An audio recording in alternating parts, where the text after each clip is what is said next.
Hola, me llamo Gus Díaz, pero mi nombre artístico es El Gus. Bueno, he sido muchísimos años traductor, especializado en juegos de mesa, juegos de rol y videojuegos, aunque en los últimos 5 o 6 años he estado trabajando más en diseño de aplicaciones y en experiencia de usuario. Como he aprendido bien las enseñanzas de mi mentora, tengo la mente siempre puesta a un lado. Lo que pasa es que no puedo evitar, cuando bautizo al final las obras, verme inspirado por mis aficiones. La fantasía, el terror, la ciencia ficción siempre acaban impregnando de alguna manera a mis obras, o al menos eso es lo que yo veo en ellas. El proceso de investigación sí que requiere algo de pensamiento, pero básicamente es preguntarse: ¿y si, por ejemplo, y si pruebo este material sobre esta superficie que no he probado antes? ¿Y si pruebo a plegar la superficie?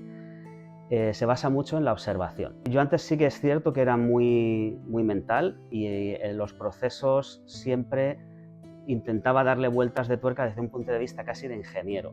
Ahora, sin embargo, me centro más en la sorpresa y prácticamente en el último año no he tenido una investigación dirigida mentalmente, sino que ha sido basada totalmente en la observación.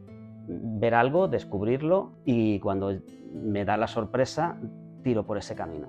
Yo me centro mucho en la retroiluminación y esto fue totalmente por accidente. Siempre que barnizo las obras, pues lo hacía cerca de las ventanas de esta habitación. Y llegó un momento en que me di cuenta de que el grosor de la pintura y lo que estaba manchado por detrás de la hoja, al atravesar la luz desde atrás, cambiaba la obra. Era totalmente accidental y a veces pues no me gustaba el resultado. Sin embargo, en cuanto empecé a darme cuenta de que eso podía hacerse, empecé a explotarlo y empecé a explorarlo. Entonces ha habido ocasiones en las que yo he pintado una cara de la obra, por ejemplo, vista, otra pues la retroilumino y la pinto, a ver qué tal queda. Pero con la experiencia también ha llegado un momento en que lo hago de forma casi intuitiva. No sé lo que va a suceder cuando se enciende la luz o si pinto con pintura luminescente, lo que sucede cuando pongo todo a oscuras, pero lo intuyo cuando estoy pintando y el resultado es lo que espero a nivel de composición o a nivel de pues, un resultado pictóricamente bello.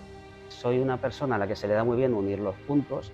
Hay información que entra en mi cabeza y se queda ahí almacenada y no sirve en ese momento, no me sirve 10 días después, pero de repente a los 3 meses aparece el punto que faltaba para unir toda la línea y la cabeza dice: oye, mira, pum, pum, pum, pum, lo une y así sucede. Y me gusta mucho porque al ser una persona muy mental y muy analítica, a mí pues es lo que me hace sentirme liberado a la hora de pintar.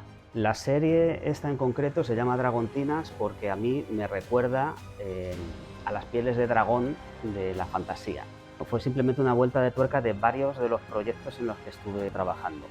Una de ellas se llama Ausencias y se basa en las interferencias, colocando objetos diferentes, hasta que llegué a un punto en el que me di cuenta de que los hules que yo utilizaba para proteger la superficie donde pintaba eran maleables y se podían convertir tanto en soporte como en la propia interferencia. Continué con todo el tema de la retroiluminación y descubrí que hay ciertos tipos de sprays de pintura, los metalizados concretamente, que cuando los ves sin retroiluminar brillan y cuando la luz los atraviesa prácticamente desaparecen y se vuelven blancos.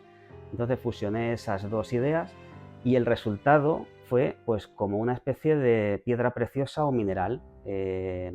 Los bordes perdidos generan vetas y todo eso me trajo a la mente, ya después de realizar la investigación, pues esta idea de los dragones con piel de rubí, de esmeralda, de zafiro, de la fantasía. A la hora de iniciar el segundo año en la pintura abstracta, yo venía ya con la idea de quitarme de los hombros ciertos pesos de traumas de infancia y de adolescencia.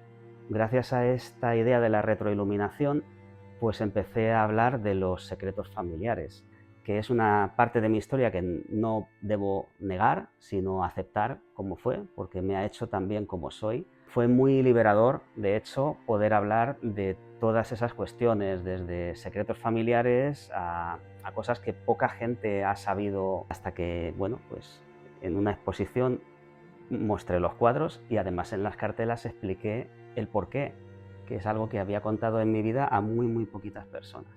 Soy un gran fan del arte povera, me gusta mucho el reciclaje, pero no lo tiro por un motivo, porque esto que comentaba antes de unir los puntos, hay un momento en el que digo, bueno, pues esto que guardé no sabía por qué lo guardé, pero es lo que necesito ahora.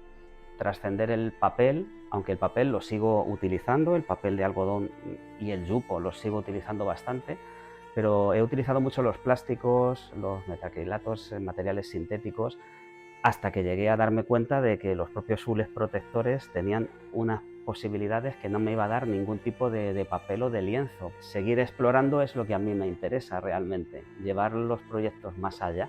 Yo en pandemia había retomado la ilustración figurativa, más de cómic, incluso humorística. Me di cuenta de que lo que yo realmente llevaba veintitantos años queriendo hacer y que no había hecho por otros motivos, pues es lo que tenía ganas de hacer. Y llegué casi de casualidad a de lo espiritual en el arte. A mí la verdad es que me supuso una gran liberación. Soy muy analítico, muy simbolista, muy de pensar mucho las cosas, pero la parte del abstracto es que es libertad total. Entonces eso es lo que yo descubrí, una libertad absoluta. Poco a poco lo que voy haciendo es sacando mi verdadero yo, porque muchas veces he estado haciendo otras cosas porque era lo que otros esperaban de mí. En cambio, ahora que me estoy dedicando a explorar esta faceta artística, este convencimiento y este darse cuenta de que es la realidad que yo quiero experimentar, eso creo que ha sido el paso más importante o la vivencia más importante. Darme cuenta de quién soy yo de verdad. Y siempre lo había sabido. Antes decía, pues me definía como un artista frustrado durante veintitantos años. Ahora ya eso no lo digo más. La verdad es que me siento a veces como un explorador de los de antes, de los de descubrir una tierra nueva o el Polo Norte o la Luna, algo donde nadie había pisado antes y lo puedo hacer sin necesidad de ir más allá del alcance de mis manos y del sitio donde vivo. Me ha servido como para iluminar la parte del camino en la que yo a lo mejor podría nutrirme más y aprender cosas que solo quizá jamás hubiera descubierto. Pero con una artista en activo que a su vez está explorando y evolucionando, darme esa claridad de por dónde no es y bueno, orientarme hacia lo que es la verdadera creación con total libertad, sin límites, sin estar constreñido. Jamás hubiera llegado a pintar en un hule por mi cuenta, por ejemplo. Y para llegar allí, pues ha sido a base de una serie de enseñanzas que han calado y me han hecho entender cómo funciona esto y como explorador que soy, cómo lo puedo explotar de la mejor manera posible.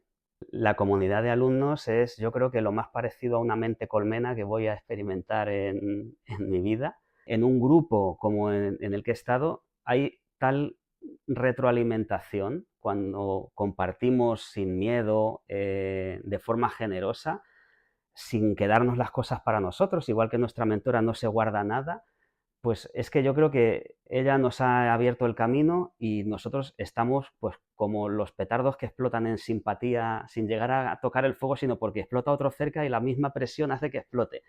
Pues eso sucede dentro de un grupo de artistas que avanzan a la vez, cada uno o cada una con su proyecto, pero siempre dando ideas, recibiendo ideas y abriendo nuevas posibilidades en la mente de los demás. Es como una gran tormenta de ideas que está teniendo lugar continuamente.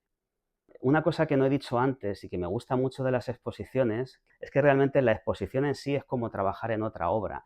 Y esta en concreto, bueno, pues a mí a nivel personal me ha parecido un reto y luego en realidad creo que hemos logrado que no solo plasmar en la realidad lo que teníamos en el mundo de las ideas, sino refinarlo, porque el resultado final es realmente muy bonito y creo que está muy bien aprovechado todo.